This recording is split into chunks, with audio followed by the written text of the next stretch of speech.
What's up, everybody? This is Curious Francis over here from PlayerEssence.com. And if you saw my Player Essence Now, that was recorded a little bit earlier. I didn't get out all the news that I wanted to get out because I like to make those short. But I definitely wanted to add another story in here. So, the Japanese media create charts.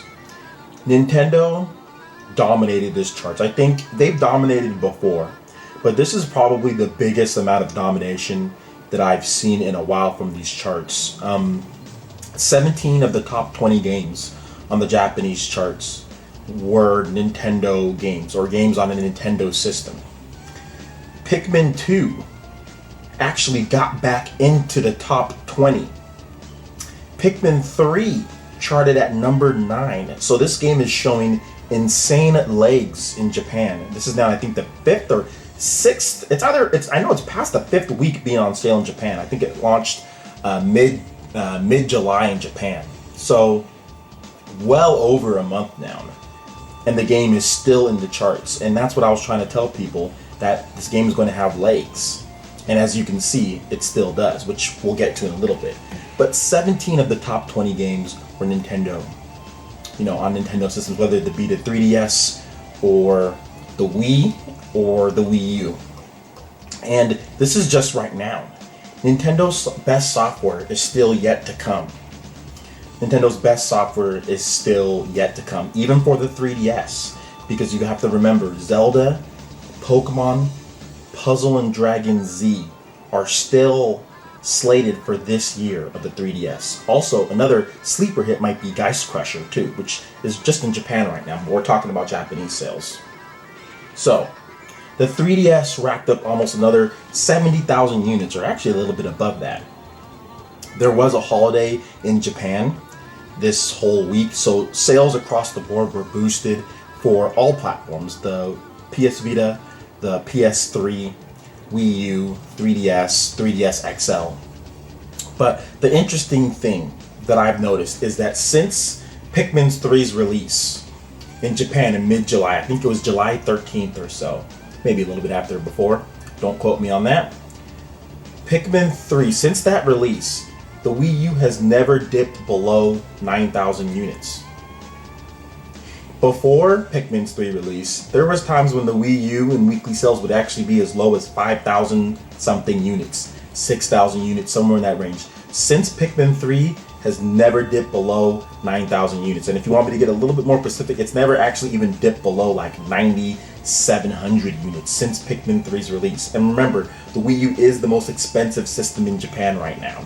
Out of all the consoles, the PS Vita, PS3, Wii, everything out, the Wii U is the most expensive. It's doing quite nicely.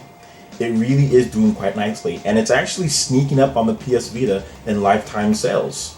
It should be there. I think the PS Vita is about 700,000 units above it right now. The PS Vita did get a year head start on there, but there wasn't much software announced for the PS Vita this fall. And of course, as you guys know, Nintendo has huge titles coming out, especially October is really big with Sonic, Wii Party U, and Zelda. And then November, you have Mario and Sonic at the Sochi Games, and you have Donkey Kong Country Tropical Freeze. Then in December, you have Wii Fit U and Super Mario 3D World. All of those titles have been huge sellers in Japan. So I can see Nintendo dominating as far as the consoles go. No matter what happens, even with the PS4 coming out, Donkey Kong Country has been proven not only to have legs, but a port of the Wii game is still charting. It's still on here. Don't believe me? Look at it right there. Donkey Kong Country Returns 3D. Released on June 13th. 10,000 units. Over 250,000 units, full priced, not including digital sales, for a 3-year-old port. What happens when Tropical Freeze comes out? A full-blown Donkey Kong Country game. Very impressive. Nintendo has shown that their games have legs. And it's not just the first-party efforts. The third parties are actually putting it down quite nicely, I will say. Yokai Watch, great legs for that type of game. 11,000 units, great. This Disney game, from what I've heard, Disney's Magic Castle, it's like Animal Crossing with Disney characters. Yeah, that's gonna sell some units. Nintendo's Tomodachi Collection. One Piece is kind of lagging behind, but hey, still number 4. Phoenix Wright. These are just a bunch of games. A bunch of 3DS games. I don't know what number 12 is. Hop-chan, whatever that is, but hey, it's on the charts. Whatever it is, it's on the charts. So this is just a sneak peek of what's going to happen in this generation. I really feel that Nintendo needs to make sure that they get their stuff localized, that they make sure that they get their stuff out, and bring that stuff over to the West as well. If you can win Japan, that's great. Because a lot of people don't remember that the PS2 was a dominant force in Japan. And Sony decided that they don't care about Japan as much anymore. This leaves the opportunity wide open for Nintendo and the Wii U to really just take Japan as far as number 1 console, number 1 handheld. And they're well on their way. If you go on the sales rankings, the Wii U is well on its way to surpassing the PS3. As far as total sales, it's well on its way. If it continues going right now without as much software, it's well on its way. And even if you take a look at the hardware sales, which is fantastic for the 3DS. And of course, the more these things sell, the more games, the more systems that sell, the more we get. And that's why I'm so interested in enamored with the sales and stuff, because I want more. And the only way to get more is for the Wii U to do well, and for the 3DS to do well, and for the PS Vita, and for all the systems to do well. From what you can see right here, it shows that even though Nintendo's by far the most expensive system, they're still hanging in there quite nicely. The PS3 in Japan is far cheaper. The PS Vita in Japan is far cheaper. It's hanging in quite nicely there. And of course the 3DS is dominating on another level. So, and it's not going to stop, like I said. There are tons of games coming out. Tons of games. And like I said, the thing with Nintendo that you have to realize is that the legs. How long do these titles stay in here? And when people first saw Pikmin 3 sales, they're like, oh, that's horrible. It only did 90-something thousand. I was like, wait. First of all, you're not counting digital. And second of all, wait. Because this game's going to continue to be in the top 20 probably till almost the end of the year. It's going to continue racking up 10,000, 9,000, 8,000 over and over and over, and even probably into next year. You'll see it on the top. It'll be in the top 50. And it's going to outsell, I think, the other Pikmin franchise. The other games in the Pikmin franchise.